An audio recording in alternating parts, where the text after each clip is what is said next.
ಜೊಯ್ಡಾ ತಾಲೂಕಿನ ರಾಮನಗರದಲ್ಲಿ ನಡೆದ ವಿವಿಧ ಕಾಮಗಾರಿಗಳ ಉದ್ಘಾಟನೆಯನ್ನ ಕರ್ನಾಟಕ ಆಡಳಿತ ಸುಧಾರಣಾ ಆಯೋಗದ ಅಧ್ಯಕ್ಷ ಮತ್ತು ಶಾಸಕ ಆರ್ ವಿ ದೇಶಪಾಂಡೆ ಅವರು ನೆರವೇರಿಸಿದರು. ಜೊಯ್ಡಾ ತಾಲೂಕಿನ ರಾಮನಗರದಲ್ಲಿ ಕಿತ್ತೂರು ರಾಣಿ ಚೆನ್ನಮ್ಮ ವಸತಿ ನಿಲಯದ 2 ಕೋಟಿ ವೆಚ್ಚದ ಕಾಂಪೌಂಡ್, ಜಿಲ್ಲಾ ಪಂಚಾಯತ್ ಇಲಾಖೆಯಿಂದ ರಾಮನಗರ 7 ಹೊಸ ಅಂಗನವಾಡಿ ಹಾಗೂ ತಾಲೂಕಿನ 214 ಅಂಗನವಾಡಿಗಳಿಗೆ ಕುಕ್ಕರ್ ವಿತರಣೆ ಹಾಗೂ ಮಕ್ಕಳಿಗೆ ಲ್ಯಾಪ್ಟಾಪ್ ವಿತರಣೆ ಕಾರ್ಯಕ್ರಮವನ್ನು ಕರ್ನಾಟಕ ಆಡಳಿತ ಸುಧಾರಣಾ ಆಯೋಗದ ಅಧ್ಯಕ್ಷ ಜೊಯ್ಡಾ ಶಾಸಕ ಆರ್ ವಿ ದೇಶಪಾಂಡೆ ಉದ್ಘಾಟಿಸಿದರು. ನಂತರ ಮಾತನಾಡಿದ ಅವರು, ಈ ಭಾಗದಲ್ಲಿ ಹಿಂದೆ ಶಿಕ್ಷಣ ಕಡಿಮೆ ಇತ್ತು. ಈಗ ಹೊಸ ಶಾಲೆಗಳನ್ನು ಇಲ್ಲಿ ನಿರ್ಮಾಣ ಮಾಡಲಾಗಿದೆ. ಶಿಕ್ಷಣದಲ್ಲಿ ಸ್ಪರ್ಧಾತ್ಮಕ ಯುಗ ಪ್ರಾರಂಭವಾಗಿದೆ. ಮಕ್ಕಳು ಚೆನ್ನಾಗಿ ಅಭ್ಯಾಸ ಮಾಡಬೇಕು. ಶಿಕ್ಷಕರು ಮತ್ತು ಪಾಲಕರು ಮಕ್ಕಳ ಬಗ್ಗೆ ಕಾಳಜಿ ವಹಿಸಬೇಕಾಗಿದೆ. ಬಡವರ ಮಕ್ಕಳು ಮತ್ತು ರೈತರ ಮಕ್ಕಳಿಗೆ ಒಳ್ಳೆಯ ಶಿಕ್ಷಣ ಸಿಗಬೇಕು.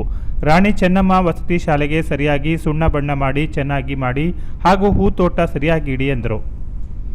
ಈ ಸಂದರ್ಭದಲ್ಲಿ ಬ್ಲಾಕ್ ಕಾಂಗ್ರೆಸ್ ಅಧ್ಯಕ್ಷ ಮಾರುತಿ ಗಾವಡೆ, ಮಾಜಿ ಜಿಲ್ಲಾ ಪಂಚಾಯತ್ ಸದಸ್ಯ ಸಂಜಯ್ ಹಣಬರ, ಯುವ ಕಾಂಗ್ರೆಸ್ ಅಧ್ಯಕ್ಷ Akshay Raval, Vijay Pandit, Krishna Desai, Gurunath Kamat, Antony John, Sunil Kavade, Prakash Bablesh, Joida tahsildar Manjunath Monnalli, EO Bharati M ಇತರರು ಇದ್ದರು.